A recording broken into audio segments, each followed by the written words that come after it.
event, but maybe in the online play. Anyway, let's check out the draft. I'll be rooting that Tyra gets picked, but what are you looking to see in this set? Not Tyra, because I think it'll become unbearable. Otherwise, I think we're going to see Nocturns Gaming open with maybe a Makoa, maybe a Fernando, some kind of strong frontliner, which will open up the draft for them, and that's exactly what Nocturns will elect to first pick. The Fernando, the mainstay staple, the big tanky guy, and if you haven't seen it already, we do have a great Fernando cosplay wandering around the event today. Yeah, man, that armor is huge. Makoa and Eevee for Burrito, so the tournament meta game continues. Nocturnes here, we've seen that they don't seem to want to pick Ruckus, which we would probably otherwise see, so Shaolin, that certainly makes sense. The Eevee's off the board. Cassie, there you go. So two strong forms of direct damage hovered for Nocturnes Gaming. Shaolin locked, and Cassie, will she follow? She does indeed. Takes both bows, the crossbow and the longbow, off the table as well. Burrito needs some form of sustain. They're electing to go with Maldamba here. Yeah, they're going to see Maldamba, and Droxus is a nice follow-up. And, you know, this is just more of the same standard metagame, which I like coming out from Burrito. They don't need to do anything special. They don't need to show anything in the set. It's on Nocturnes to prove to Burrito that they're going to have to try a little bit harder and maybe pull out some of those pocket strategies. We should see Ying picked up by Nocturnes here, who has played very well by Fariel and is a fantastic healer. So throw up your peace signs. Ying is going to make an appearance in this match, as will Drogos, who so far has not had a great tournament. Drogos especially will be difficult to play into Androxus, their primary aerial counter, who's difficult to hit whilst airborne with Drogos' slow projectile rockets, and has that hit scan capability to take the dragon out of the air. Hold that thought though, Burrito. Oh my goodness, do I believe it? No, it won't be the Bomb King. I'm not disappointed anyway, because we're going to see Kinessa Serpent Beach yet again. Joel's had a great showing on this character, on this map, just last game, and now it's going to go to the side of Burrito, who I'm hoping will see something just as good. Now, a few days ago, you mentioned to me that Burrito actually has two players that are good with Kinessa. We have two players that are good with Kinessa. The same two players are good with Eevee. Both Bird and Lazy play these two champions to a very high level, but with distinctive playstyle differences. Notably though, there's yet another flex on Burrito with the introduction of Bonka, the substitute filling in for Sun Commander at this LAN stage, who plays Androxus and Kinessa to a high level. But as we see Burrito on the right-hand side of your screen, it will be Bonka on Kinessa. Thiel picks up Makoa, Spunky on Maldamba, Bird on the Androxus, and Lazy takes Eevee. Nocturnes, we've just seen them, but let's call them out again. Hecate on Cassie, Fariel on Ying, Godman on Shaolin, Clausino on Drogos, and Battletoad in the front on Fernando. A nice pull, but no kill off of it. Lazy will find the Ying to start the fight off right with a double kill. And Lazy's looking for more. The shots come through, but Bonka picks up the second kill there in a row for a double-double. Cassie, the last player alive for Nocturnes Gaming, is taking heavy focus fire. Nice tricky blinks from Lazy, and they clean up the kills. Burrito pulling ahead on the objective of upwards of 50%. You know, I'm a little disappointed in that fight because I didn't get to see the Kinessa play. Lazy just did it all himself, going big on that Eevee. A nice headshot to get the kill from Bird. And now the Ying player from Nocturnes is going to have to retreat with Dimensional Link. She reappears, but Bird seems a little confused, a little misdirected. Not that he's going to lose this fight. Bonker moving around the point, 93%. Burrito will take the first capture of the game. Bonka's now just holding angles down for the side of Burrito, looking to secure the objective push for their team now along these long lines of sights. Almost takes out Clausino, but no, Lazy will finish that one up with another double kill on Eevee. Blinks up towards Fernando, but is so tricky utilizing Wormhole that nobody can lock her down. That's right. Now Bonker supporting from long range, and Bird supporting the team from close range, taking out that priority target of Shaolin, the Desert Wind.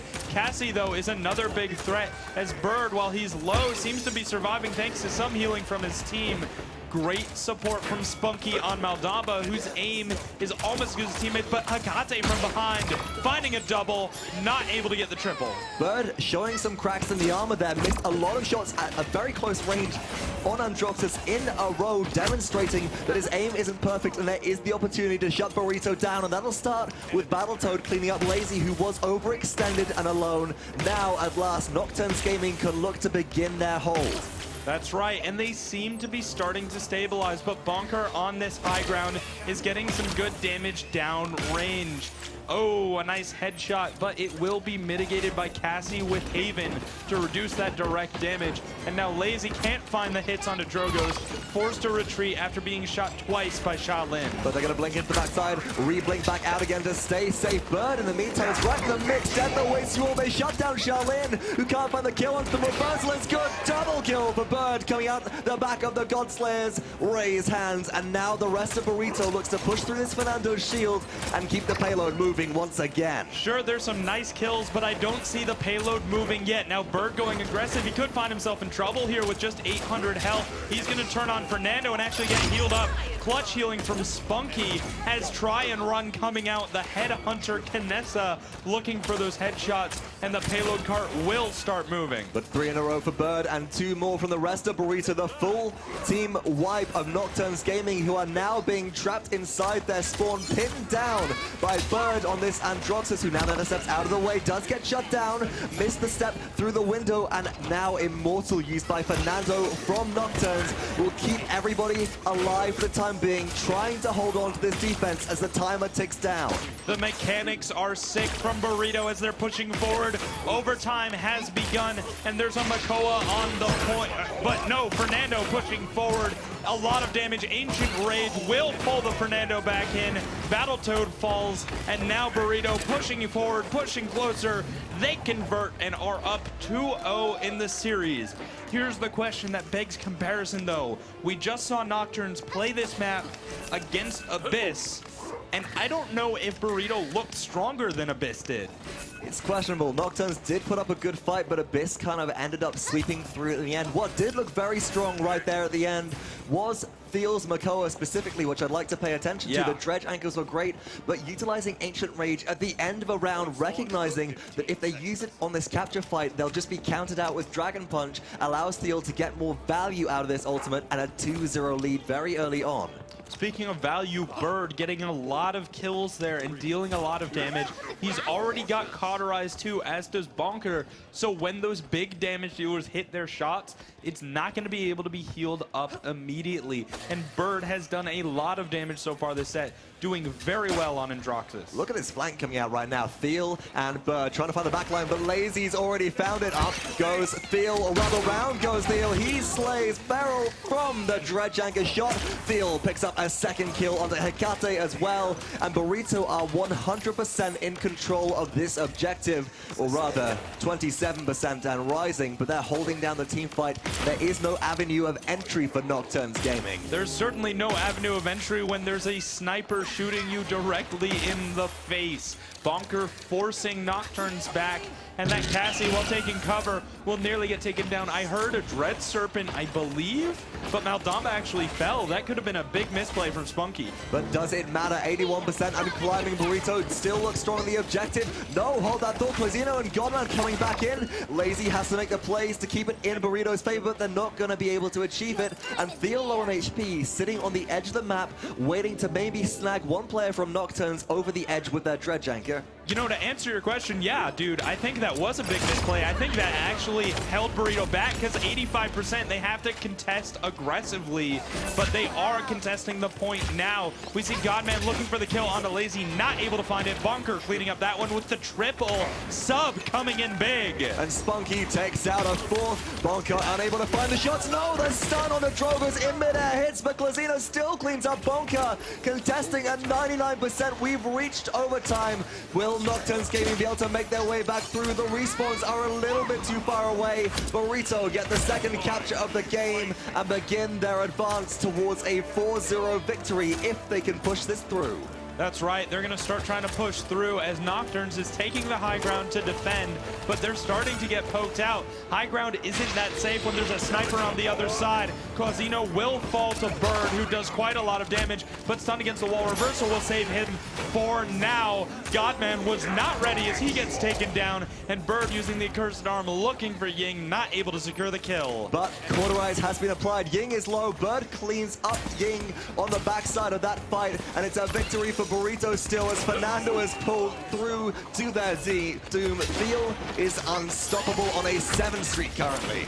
That's right, Lazy cleaning up kills as well, and this is looking much more like the Burrito we expected. They are dominant and controlling all over the map, and a big part of that is feel on the Makoa. Excellent pulls all game long, especially to get Drogos out of the sky. Fernando will be contesting for the side of Nocturns Gaming. They're looking to hold this one down. Immortal was utilized to try and keep him alive, however, but it just doesn't matter as the ultimates come out from Burrito. They're looking for the fast win, the victory. Drogos goes up, tries to contest, but is shut down in midair by Feel at the end. Burrito take a 4-0 sweep in game one. Once again, though, that was not a pure 4-0. It was not free. We saw some great contests from Nocturns. They nearly captured the second point.